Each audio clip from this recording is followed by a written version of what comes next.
Di kalangan anak dan remaja Indonesia, bullying sedang marak terjadi.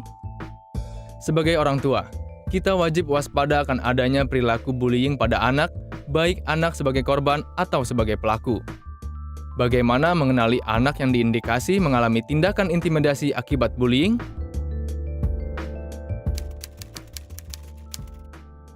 Ini peranan orang tua sangat memegang peranan, ya, karena anak itu dibesarkan di dalam keluarga, sehingga perlu pertama kali adalah komunikasi dengan si anak.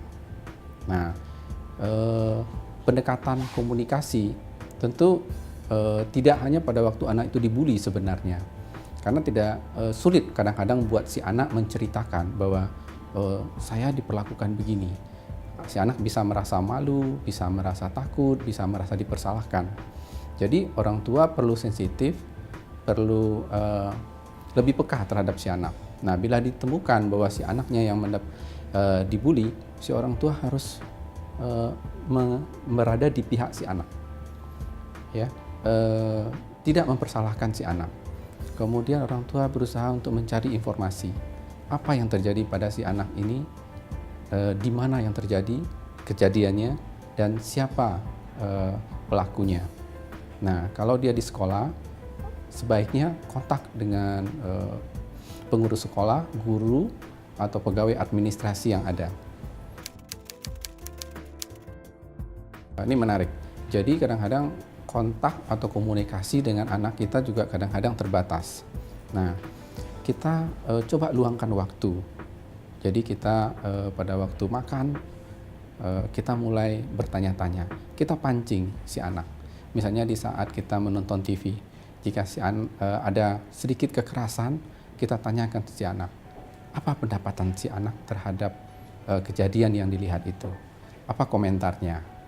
Nah, kemudian pernah nggak dia menemukan kejadian itu? Dan pernahkah dia melihat?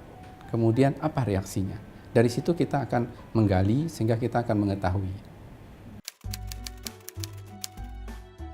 Jadi kalau boleh saya katakan bahwa dalam bullying ini biasanya ada 3 komponen.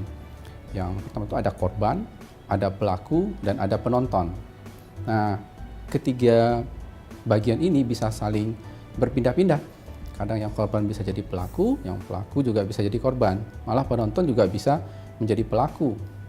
Nah, kalau bagi pelaku sendiri, jangka panjangnya dia akan namanya anak yang dibully.